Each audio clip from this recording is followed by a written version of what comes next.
नमस्ते दोस्तों, राधे राधे। किचन के कुछ काम ऐसे होते हैं जिनको टिप्स के साथ किया जाए तो वो बहुत ही अच्छे से होते हैं और हमारा टाइम भी बचता है, पैसा भी बचता है और मेहनत भी बच जाती है। तो चलिए वीडियो को शुरू कर लेते हैं। बहुत ही बढ़िया टिप हैं, आप वीडियो में पूरा बने रहें।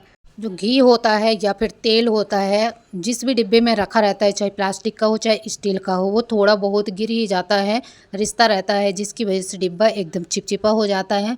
जब भी हम उस डिब्बे को पकड़ते हैं फिर दूसरा डिब्बा पकड़ते हैं तो घी उसमें लग जाता है। तो आपको लेना है थोड़ा सा आटा और इस तरीके से पूरे डिब्बे में मालिश कर देनी है।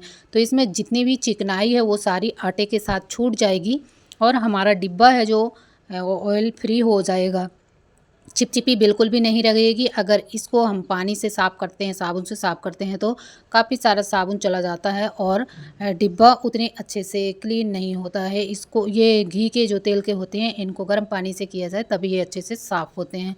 तो इस तरीके से आटे से करेंगे तो ये एकदम क्लीन हो जाते हैं और बिल्कुल भी चिपचिपे नहीं रहते हैं। अगला टिप देख लेते हैं। इस तरीके के जो कंटेनर होते हैं या फिर बेकार ग्लास पड़ी होती है, उनका यूज करके आप बहुत ही बढ़िया ऑर्गेनाइज बना सकते हैं। तो इस तरीके से लेना है फॉइल पेपर और इसके ऊपर चिपका देना है। इसका ढक्कन गुम गया है तो अब ये कोई काम का नहीं है, इसलिए इसको यूज़ में ले लेते हैं। ये बहुत ही बढ़िया डिब्बा है, इसको मैं फेंकना नहीं चाहती, इसलिए मैंने फॉइल पेपर लगाया और एक सुंदर सा DIY बना के तैयार कर लिया। अब जितने भी आपके पास कटलरी हैं, स्पून हैं, वो आप इसमें रख सकते हैं।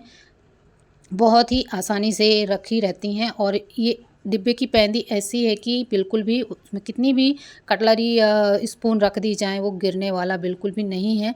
थोड़ा फैला पैंदी वाला डिब्बा रहता है तो अच्छा रहता है। अगर हम ग्लास में रखते हैं तो ग्लास लुढ़क जाती है, इधर से उधर लुढ़कती रहती है। इसलिए इस तरीके से आप बेकार कंटेनर का यूज़ करके आप अपने सामान को ऑर्गेनाइज कर सकते हैं।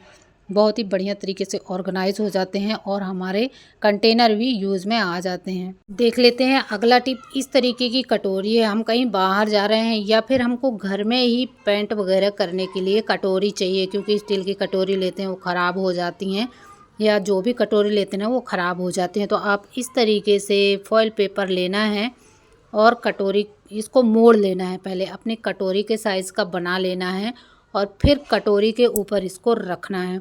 रखते हुए बहुत ही बढ़िया तरीके से प्रेस कर देना है, कुछ इस तरीके से रखना है और इसको दबा देना है। तो ये आपकी बहुत ही बढ़िया सी कटोरी बनके तैयार हो जाती है।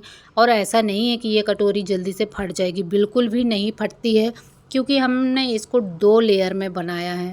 तो ये बहुत ही बढ़िया तरीके से मोटी सी हार्ड सी कटोरी बनके तैयार हो जाती है। अब आप पेंट कीजिए या फिर इस कटोरी में कुछ भी रख लीजिए, आप इसको खाने में भी यूज कर सकते हैं, क्योंकि सिल्वर पेपर का हम खाने में ही यूज करते हैं, रोटी वगैरह रखने में। तो इसकी कटोरी बना के हम सब्ज़ी खाने के लिए भी यूज कर लेते हैं। अगर आप बाहर पिकनिक में जा रहे हैं तो सिल्वर फॉयल का रोल ज़रूर लेके जाएं। इस तरीके से कटोरी या प्लेट कम पड़ती है तो ये काम में आ जाता है। चलिए देख लेते हैं अगला टिप। हम जब छोटी चूड़ी पहन लेते हैं, एक तो वो हाथ में जाती नहीं और चली जाती है तो फिर उतारने में उसको काफ़ी दिक्कत होती है। या फिर लोहे की चूड़ी पहने रहते हैं, कई लोग चांदी की चूड़ी पहने रहते हैं, उनको भी उतारने में काफ़ी दिक्कत होती है, हाथ में चोट भी लग जाती है, छिल भी जाता है। तो आपको लेना है एक पॉलीथीन और पॉलीथीन के सहारे धीरे धीरे खींचते हुए इस चूड़ी को आप निकाल लीजिए। ना ही आपके हाथ में चोट लगेगी और ना ही कोई नुकसान होगा, ना ही चूड़ी टूटेगी, क्योंकि अगर चूड़ी निकलेगी नहीं तो उसको काटना पड़ेगा। तो अगर इस तरीके से आप निकाल लेते हैं तो ना ही चूड़ी कटेगी और ना ही आपका हाथ छिलेगा। बहुत ही बढ़िया टिप है, आप इसको ट्राई कर सकते हैं। देख लेते हैं अगला टिप। इस तरीके के जो हमारे लाइटर हैं आजकल सभी के घर में यूज होते हैं, क्योंकि सभी के घर में गैस से ही खाना बनता है, तो इसकी सफाई भी बहुत ज़रूरी है। ये छोटा सा है, पड़ा रहता है, तो इसको साफ़ करने की ध्यान ही नहीं रहती है और ये ऐसे ही पड़ा रहता है। जब इसको उठाते हैं तो ये चिपचिपा लगता है, तो इसको साफ़ करना बहुत ज़रूरी है। आप कपड़े से पोंछ के भी इसको साफ़ कर सकते हैं। अब नुकीली सी चीज़ ले लेनी है और इसके अंदर भी अच्छे तरीके से साफ़ कर लेना है। अगर इसमें कचड़ा रहता है तो ये फिर ठीक से जलता नहीं है, और साफ़ रहेगा तो ये आराम से जलता रहता है और बहुत दिन तक ये चल जाता है। तो माचिस से ना जला के आप गैस को लाइटर से जलाइए। अक्सर क्या होता है कि लाइटर गुम जाता है, मिलता नहीं है। तो आपको लेना है एक रबर, जो हम ग्रोसरी का सामान लाते हैं, शक्कर वगैरह, उसी में ये रबर मिल जाती हैं। तो इस रबर को एक लूप बनाते हुए लगा लेनी है। बहुत ही बढ़िया तरीके से हैंग हो जाती है। तो 2 रबड़ इस तरीके से ले लेनी है और फंसा देनी है। अब इसको आप कहीं भी हैंग कर दीजिए, आपको आसानी से आपका लाइटर मिलेगा और आपका काम भी जल्दी हो जाएगा। क्या होता है कि जब हम किचन में जाते हैं ना, तो लाइटर ही ढूंढते रहते हैं घंटों की, कहाँ रख दिया कहाँ रख दिया। और इस तरीके से अगर टंगा रहेगा तो दिख जाएगा और हमारा काम भी जल्दी हो जाएगा, समय भी बर्बाद नहीं होगा। देख लेते हैं अगला टिप। इस तरीके से जो चावल होते हैं या फिर दाल होती हैं, इनमें अक्सर सुरसुरी लग जाती हैं, कीड़े लग जाते हैं। तो कीड़े ना लगें, इसके लिए एकदम देसी टिप है कि आपको लेना है डली वाला नमक। इस तरीके से 4-5 डली ले लीजिए और इन डिब्बों में डाल दीजिए। अब आपके डिब्बों में ना तो नमी बनेगी और ना ही कीड़े लगेंगे। तो ये देसी इलाज है, ये हमारे बुजुर्ग पहले से करते आ रहे हैं, पारंपरिक है, तो इसको डालना तो बनता है। और इसी में डाल दिए 2-4 प्याज, जिससे कि कोई भी सुरसुरी नहीं लगे, कोई भी कीड़े नहीं लगेंगे। अब देख लेते हैं अगला टिप। इस तरीके से बेल्ट जो होते हैं वो सांप की तरह लटके रहते हैं, खूंटी में टांग देते हैं ना, तो देखने में बिल्कुल भी अच्छा नहीं लगता है। तो आप इस तरीके से रोल करके रखेंगे तो ये बेल्ट हैं जो छोटी सी जगह लेंगे और बहुत ही बढ़िया तरीके से ऑर्गेनाइज रहेंगे और ये आसानी से मिल भी जाते हैं। देखिए इस तरीके से मोड़ना है और बहुत ही बढ़िया तरीके से ये सेट हो जाएगा, कोई भी दिक्कत नहीं होगी। ऐसा नहीं है कि ये खुल जाएगा, बिल्कुल भी नहीं खुलता है। एकदम जैसे आप फोल्ड करके रखेंगे ना, ऐसे ही आपको मिलेगा। और आप छोटा सा हो गया तो इसको आप अपने कबर्ड में रख लीजिए, बाहर टांगने की ज़रूरत नहीं। अगर बाहर टंगा रहता है ना तो कई लोग उठा के ले भी जाते हैं, जिसको ज़रूरत पड़ी वही पहन के चला जाता है। और इस तरीके से रखेंगे तो आपके कबर्ड में रखा रहेगा, फिर कोई आपके कबर्ड को नहीं देखेगा, सिर्फ आप ही यूज़ कर पाएंगे। तो उम्मीद करती हूँ ये टिप आपको पसंद आई होगी। देख लेते हैं अगला टिप। ये सिरेमिक के जो कप होते हैं ये हमारे बहुत ही काम के होते हैं। अगर ये टूट भी जाते हैं तो इनको फेंकना बिल्कुल नहीं है, इनको रख लेना है। आप इसमें अलता वगैरह घोल सकते हैं, अपनी चाकू की धार लगाने के लिए इसको यूज़ कर सकते हैं। बहुत ही बढ़िया तरीके से धार लग जाती है, क्योंकि इन चाकुओं में बाहर धार नहीं लगती है। तो हम घर में ही देसी तरीके से इनमें धार लगा के इनको फिर से यूज कर सकते हैं। तो बहुत ही बढ़िया टिप है।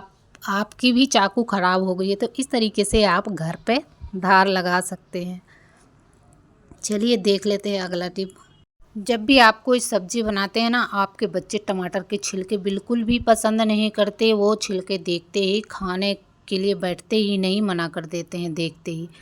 तो आपको इस तरीके से पहले गैस चालू करनी है और उसके ऊपर रखना है एक स्टैंड, और जितने टमाटर आपको चाहिए आप टमाटर रख दीजिए। तो इसका छिलका आसानी से जल जाता है और निकल जाता है, फिर टमाटर में एक भी छिलका नहीं दिखेगा। तो इस तरीके से गर्म करने से ना देखिए छिलका अपने आप ही उतर जाता है और निकल जाता है, और टमाटर भी हमारा एकदम जलता नहीं है, बस छिलका ही जलता है। अगर तेज़ आंच में आप रखते हैं ना तो छिलका पूरा जल के बाहर निकल आता है। तो ये बहुत ही बढ़िया टिप है। आप इस तरीके से छिलके निकाल के फिर टमाटर को यूज कीजिए, चाहे ग्रेवी बनाइए, चाहे तो ऐसे कट करके डाल दीजिए। बहुत ही बढ़िया तरीके से फिर टमाटर भी गल जाता है, क्योंकि इसमें छिलका नहीं रहता है और बच्चे भी अच्छे तरीके से खा लेते हैं। तो उम्मीद करती हूँ ये टिप भी आपको पसंद आई होगी। देखिए सारा छिलका एकदम मिनटों में उतर जाता है, पूरा छिलका हमारे हाथ में है और टमाटर अलग है। अब देख लेते हैं अगला टिप। जब भी आप नया शर्ट लाएँ, नया ब्लाउज़ लाएँ, कुछ भी बटन वाला लेके आए ना, तो उसमें ये काम ज़रूर करें। अगर आप ये काम नहीं करते तो आपकी बटन यूं ही निकलती रहेगी, धागा निकलता रहेगा। तो इसको करना बहुत ज़रूरी है, फिर आपकी बटन साइड फट जाएगा, बटन नहीं निकलेगी और ना ही इसका धागा निकलेगा। तो बटन के पीछे बस एक छोटा सा काम करना है कि आपको लेना है ट्रांसपेरेंट नेल पेंट। अगर आपके पास ट्रांसपेरेंट नेल पेंट नहीं है तो वाइट में तो नहीं चलेगा कलर वाला, अगर कलर वाला सेट है तो उसमें कलर वाला चल जाएगा। वाइट के लिए तो बिना कलर वाला नेल पेंट ही चाहिए। तो इस तरीके से जहाँ जहाँ बटन लगे हैं, धागे लगे हैं, धागे में पीछे एक एक बूंद नेल पेंट रख देना है। ये धागा जो है अच्छे से सेट हो जाता है और फिर बिल्कुल भी नहीं निकलता और बटन भी नहीं टूटती। ज़्यादातर ये छोटे बच्चों के साथ होता है, वो बटन घुमा के आ जाते हैं, फिर उस कलर की बटन नहीं मिलती और हम लगा नहीं पाते हैं। तो ये बहुत ही बढ़िया टिप है। आप जब भी बच्चों का ड्रेस लाएँ तो इस तरीके से ज़रूर करें। अब अगला टिप देख लेते हैं। इस तरीके का जो नॉर्मल बोतल होता है ना, ये अक्सर जल्दी से चूने लगता है, पानी गिरने लगता है। तो आपको एक काम करना है, बस लेना है रबर और इसके मुंह पे लगा देना है। अब आपका ढक्कन जो है टाइट हो जाएगा और इससे पानी भी नहीं गिरेगा। अगर वीडियो ज़रा भी पसंद आया हो तो प्लीज़ ज़्यादा से ज़्यादा शेयर कर देना और चैनल पे नए हैं तो चैनल को सब्सक्राइब कर लेना। मेरे वीडियो को समय देने के लिए आपका बहुत बहुत धन्यवाद।